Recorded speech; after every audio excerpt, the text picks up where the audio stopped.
Well, for me, it was really wonderful to see it and say, wow, this is an amazing artist. Where has this been? Wilfrid Flood only wants to paint the world around him. But at every turn, the world seems determined to stand in his way. What happened to Wilfrid Flood?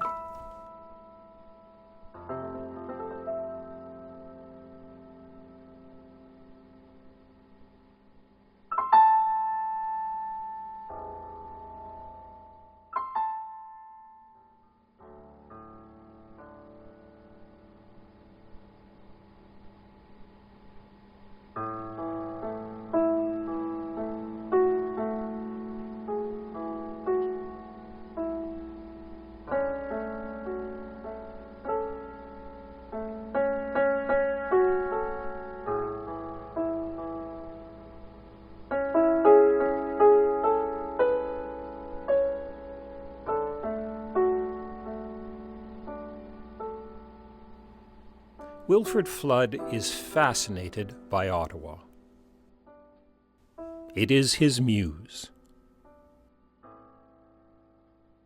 To experience life is to feel the bristles of a paintbrush along a fresh canvas. One of my favorite paintings is called The Black Horse from 1945. It's a wonderful painting, and it has this almost surrealist, expressionist thing going on where the light is coming from behind the barn.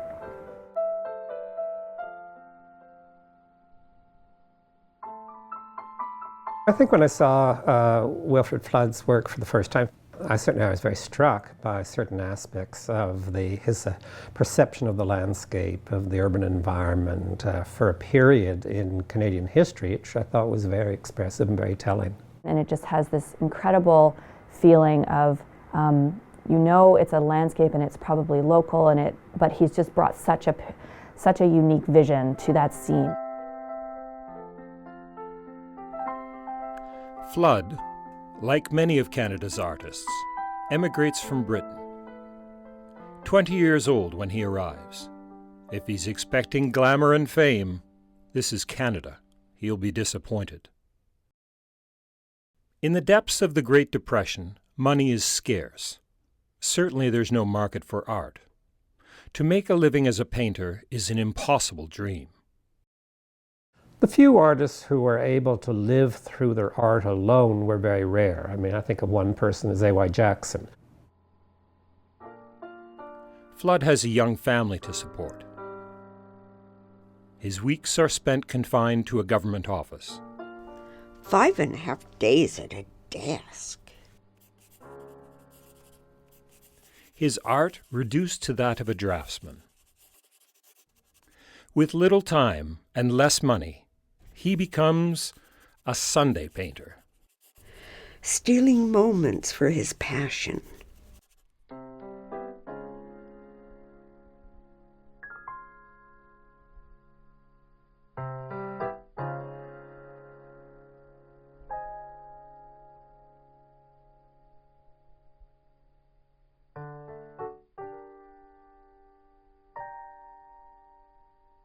Effectively, what it meant was you had a full-time job, so you painted on Sunday. And that was often difficult for a lot of artists because essentially it didn't give them a period of concentrated time to work through the pictorial problems and their ideas. When I was growing up, my mother never talked very much about my father, so I didn't know very much about him. She was probably a little resentful of his art because he was never home on the weekend. He worked all week and then he was every weekend painting.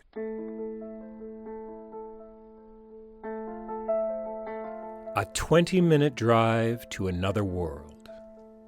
The Gatineaus. Artists escape the drudgery of the city. Pressures of work, family, bills to pay, they are not here. Flood has a friend, Henri Masson. Like Flood, he's an immigrant, has a full-time job, has a family, and he's passionate about landscape art. In time, Masson will become one of Ottawa's most acclaimed artists. The City Art Gallery will be named in honor of him.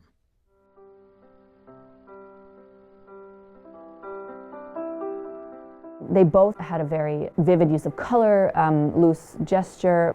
His style has the tendency to be expressionistic and vivid colors and broad brush strokes and really lucid colors. In Ottawa, few have ever heard of Wilfrid Flood. A short walk from the toils of home and office is the National Gallery. An artist's refuge. I think anyone who was interested in art, who lived in Ottawa, would visit the National Gallery. I mean, it was certainly the place you're going to see more art than anything else. Wilfrid cannot not have gone to the National Gallery. Here, Flood sees the work of the Group of Seven, landscape art that some say captures for the first time the soul of this young country. As the Depression deepens, some artists turn to the stark realities of life as their subjects. "Come out from behind the Precambrian shield," taunts Paraskeva Clark, an artist recently arrived from the Soviet Union. The historian Frank Underhill concurs. Landscape art, he believes, is nothing more than a denunciation of one's obligation to active citizenship. The Canadian Art Society was very much promoting urban social engagement. So there was this very interesting conversation going on at the time with figures like Flood and Masson. They toggled between these two sides in a sense. They were very much landscape painters, capturing that beauty, but they also found a lot of value in depicting scenes of Ottawa and people in the city, possibly more depressed areas of the city.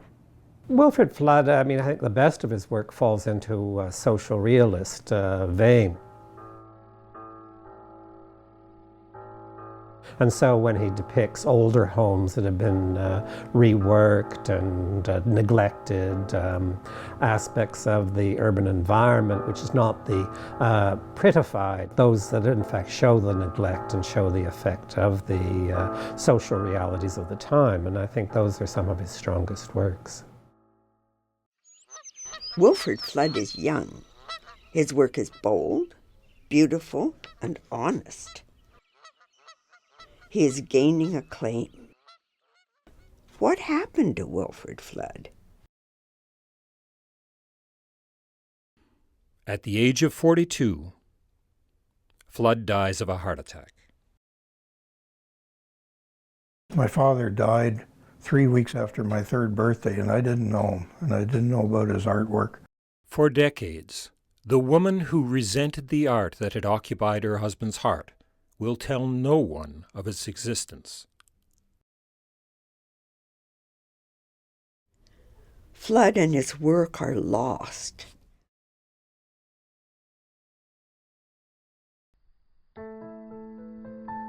On his wife's death, Flood's work is found in a cupboard in the family house, undisturbed and secure. Wilfrid Flood really had a very short career. He was quite young. He was somebody who was just coming into his own. Compared to a lot of other artists, it's very hard to evaluate somebody who was such a short period of mature production. The painting that really haunts me is the painting of the Alexandria Bridge. For me, it's immensely evocative of certainly something that's gone, about a period, about a time, about an atmosphere. And that again, I think, is Wilfrid Flood's real strength, is creating an atmosphere of a particular time and place. Flood's paintings are now in the Ottawa Art Gallery. Waiting to be seen.